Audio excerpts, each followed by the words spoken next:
guys? Running. Got it. Tom? Hi, Coach. All right, fire away, guys. Can you just address your decision to name Joe your starter? Yeah, all along been evaluating our guys, and I thought Joe has performed really well in camp and going back to the off-season program. I thought he's done exactly what we've asked him to do, and I think we have a lot of confidence in him. How much is started to further notice, or for the season, or day to day, week to week? Obviously, as you know, Tony, don't get into those type of things right now. Have a ton of faith in Joe, have confidence in Joe. I'm excited for him. His teammates know what he's about. He's a hard worker. How will the rest of the QB room shake out in terms of the depth chart? Not so concerned about depth chart, honestly. Really like our guys. They continue to work very hard. All of them. As you make decisions like this, you talk to the guys and you let them in on your thought process. But all of them should consider themselves get ready as a starter. That's how you have to handle being a backup in this league. So you'd say it's still like I don't want to say an open competition, but in terms of deciding how it all shakes out, these guys are still competing for those roles. Yeah, we talked long ago with every player on the team that these roles are not given out; they're earned, and that's something that will always be true at any position. I will tell you, I'm very, very pleased with that group and how hard they're working. You're not going to say who's number 2 for week 1 right now? I am not. Is it safe to say that? Along those lines, what's the latest with Kenny and his participation? He's going to do some limited work today, which is great. He continues to progress nicely. Is it safe to say that that Joe earned this job and it wasn't just by default because some of the other guys went down with injury? Yeah, he earned it, and I understand with the injuries how that may look. That's really not the case here. Joe performed really well both in practice, in the joint practices, in the meeting room, you name it, in the walkthrough. Just what he's able to bring to the football team, he's earned that role. Kevin, you said when you say Kenny's going to be limited in a limited role, does that mean more than just because he had been limited before? Is he going to get 11 on 11? He'll get some 11 on 11, yes. And what about Shador? Going to do a little bit less today, give him a break and see how it responds, and then see how he's feeling for tomorrow. Kevin, what is Isaiah Bond? What can he do to help your offense? Yeah, I think like any player that comes in, we need to get him up to speed, Jeff, and see where he fits in those type of things. But certainly he's got the right attitude, and we'll know more over the next couple of days. Joe was saying one of the challenges of him making it this long is like battling boredom sometimes. He's been through so many different training camps. How do you keep a guy who's seen so much engaged? Yeah, I was around Favre when he was 40 years old, and Brett used to call the meetings beatings. So, yeah, I think Joe's got the right attitude. There's a lot of minutia that goes into football. There's a lot of meetings that aren't so fun, and they're typically very early in the morning, so you better bring your cup of coffee with you. But Joe does a really nice job of not getting bored and making sure that he's on point with all of the line calls, whether it's protection or run game. And on the flip side, when the bullets fly when you guys start playing, how can it help you guys to have somebody who has seen so many different looks throughout his career? Yeah, obviously there's value in experience, and that's something that Joe has a ton of experience as a starter, as a backup, in different systems, going against different schemes. So he'll certainly lean on that experience, and we will as well. Kevin, I know you guys. Joe understands the long-term quarterback situation here better than anybody, and not a knock on the young guys, and Kenny was obviously hurt. But how important is it to have the season start with a quarterback that the guys believe in, that they know gives them the best chance to win? Yeah, honestly, Tom, I do think the guys believe in Joe, but I want to give credit to that entire group. I think those guys are working very, very hard. We have a standard for that position, regardless of who's in there. Practice, games, how we operate, what we believe in. We have a very, very high standard. Obviously, Joe, having done it at a high level, has done it here as well. That lends itself to confidence in himself and confidence from his teammates. Joe said he expects to play. Do you know how long your starters will play? Let me get through the next couple of days. I'll talk to you guys on whatever day that is, Thursday. Our Friday, Tony. I know you guys have talked about being happy with the rookies and how they've progressed. So with Joe being the starter, I guess what's important for them now going forward? Yeah, rookie development never ends, and player development never ends. And I've told you guys before, we're obsessive about that, and especially at that quarterback position, but at all positions. So those guys will constantly be working and constantly be taking advantage of all the resources in this building. And going back to the original point with Joe, they're in every meeting, and they need to prepare to start. That's what you have to do as a backup, certainly backup quarterback, backup anything. You have to stay ready so you don't have to get ready. Kevin, when you go through something, you went through 23. In 23, you had Deshaun and then DTR, a rookie as a backup. How much what you went through there? Can it color your decision on Kenny, a veteran backup compared to a guy like Dylan or Shador as your I would tell you every year is different. Every player is different. So we'll make decisions on those type of things when appropriate.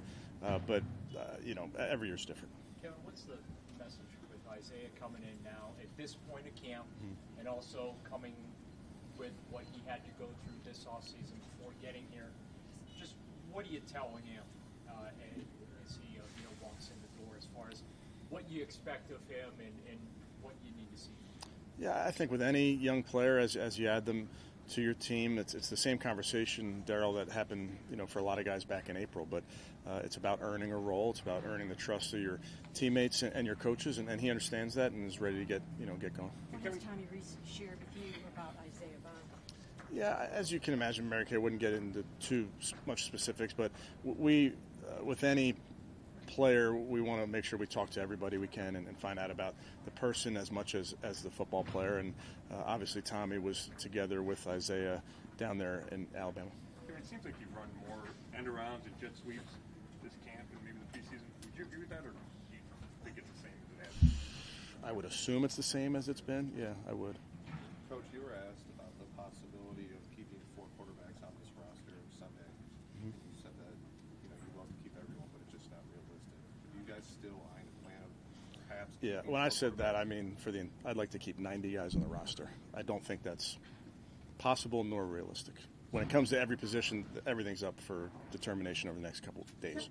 So it is still realistic to keep 4 quarterbacks? Everything's realistic other than keeping 90 on the final roster. Roger won't allow that. Bond's speed is well advertised. What does that mean for your offense when he gets up to speed? No pun intended. Yeah, been around guys with world-class speed before.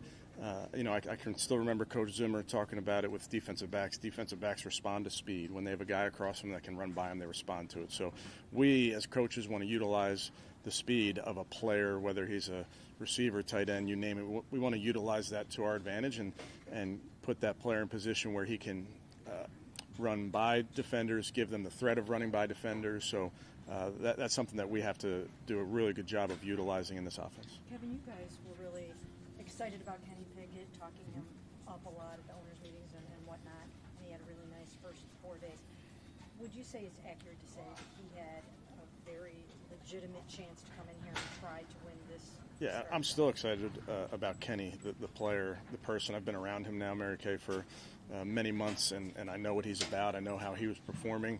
The injury was unfortunate, but it hasn't stopped him from being engaged. It hasn't stopped him from knowing exactly what's going on day-to-day basis. He's getting as much work as he can right now, but he has performed really, really well. Kevin, going back to the development part, how beneficial is it for the young guys, Dylan and Shador, to be able to start the season and go into it with a guy like Joe Flacco, who's obviously done this for a while and has the mindset of leading by example rather than just being like that vocal guy? I think it's an interesting question. I think it's we talk a lot about leadership, and then there's followership, and it's our job as coaches, sometimes our job as players, to be good followers and be able to listen and be able to take in how someone is setting the example. Maybe not by like you said, Cam, maybe not being very vocal.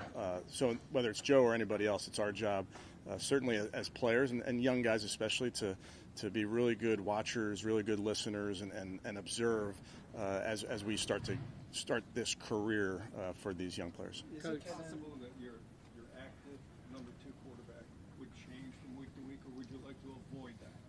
Yeah, I can't get into too many hypotheticals. Sorry.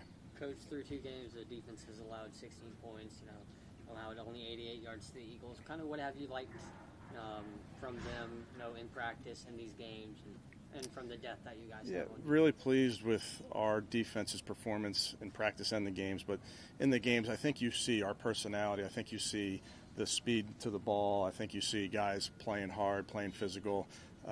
Coach Schwartz and the defensive staff do a great job of coaching that out of our players. It's natural in most of our players, but there's a style to which we play, and I think it's been on display the last couple weeks. And then the 2 takeaways that you guys have had, how do you translate getting those takeaways into the regular season? Yeah, 3 takeaways if you count Buki's on special teams, and then we had 1 negated, unfortunately, by a penalty. But those are huge. It's a point of emphasis for our football team. It's something that will work today and really every day. Kevin, I know Cornelius left the game with the ankle injury. I wasn't sure if you followed up on that with this situation. Yeah. I was also going to ask about Greg Newsome and what he's doing. Yeah, no update on Luke. He's rehabbing. He's not out here today. Greg continues to get better and better. He'll be out here at practice in a limited role. Kevin, you mentioned Favre before. Joe will now be on a short list of guys in their 40s that have started in this league. I mean, what kind of accomplishment is that alone? Yeah, it's incredible. I think Coach Schwartz, again, does a great job of recognizing with the defense guys that make it to double digits when you make it to 10 years. And that doesn't happen by accident. And then when you talk about at the quarterback position, the battles that those guys go through every day, the battles that they go through certainly on Sundays with people trying to come after them in every direction. So I admire all our players and what they put their bodies through. But the guys that can get double-digit seasons in this league, it's really remarkable. Kevin, a couple more. The runway to August 26th is getting shorter and shorter here. Just what do you tell those guys that are fighting for those back-end roster spots, and even for shot at the practice squad there? What do you tell those guys this time of year? Not only from a confidence standpoint or an engagement standpoint, but just general. Yeah, I think the point there, Darryl, is you earn roles like we talked about before. These guys have done a really, really good job. They're going to make some tough decisions. We're making decisions based on the entirety of their evaluation, the entirety of what they've done to date. So you don't want to, quote-unquote, press for young players. You want to just keep continuing to do what you've been doing on a day-to-day basis. When you went back and watched the film of Dylan, and maybe you didn't have those giveaways in your head so prominently, did you feel maybe even better just about his operation of the whole thing, and could you have been any happier with your 2 rookies and their 2 starts? Well, I think, again, we're pleased with the progress of our young players. Dylan and Shador are going to make plays in games, and then we want to teach off the plays that aren't exactly how we want them. So that's with young players at the quarterback position or otherwise, you're going to make mistakes. You're going to have the wrong read, or you're going to have the wrong footwork, or whatever it is, and then it's our job as coaches to get those corrected. So I'm really pleased with where those guys are and understand that they will continue to get better. Kevin, go on. Joe said that he brought all the quarterbacks into the room to tell them that Joe was going to be the starter. How do you feel like that went? You'd have to ask them. I thought I was pretty good, but I'm not sure.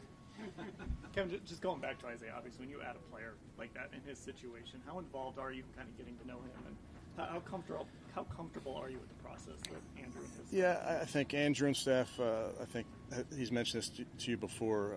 These are things that we do our due diligence. We don't rush any of those type of things. So, and then for me, he was a player that we did a lot of work on and off the field, met with him at the combine, met with him here. So somebody that we felt like we had a lot of information on. Good. Okay, thank you guys. Thank you. Appreciate it. Whoa. And reminder for practice today, filming only during stretching. Oh, that's a bullshit.